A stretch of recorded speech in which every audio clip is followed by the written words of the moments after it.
Mwingine anauliza mwanamke anaweza kwenda umra na grupu bila ya mahram? Masala ina khilafu kwa maulama, lakini wako waruhusu kwa masharti. Akipatikana hayo, inawezekana ikawa yeye hana mahram, lakini afatane na mwanamke ambaye kwa mwanamke huyo kafatana na mahram yake, kama au mume wake, yani na awe mtu huyo mwanamume si mtu fasiki, umefahamiana, mtu mwema, ajulikana kama yeye ni mtu mwema.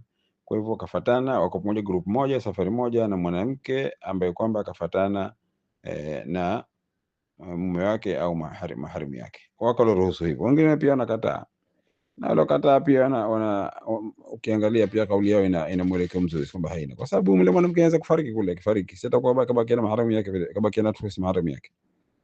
Mwanamume huyu, mwanamke anaweza kufika pahala kaanguka huyu mwanamke, ikawa wanawake peke yake, mwanamke peke yake hawezi kumsaidia, lazima na wanaume tena wamshike shike.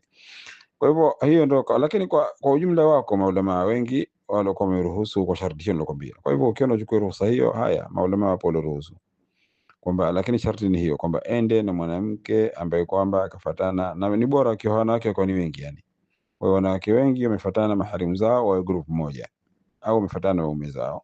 Wallahu tabaraka taala a'lam wa ahkam.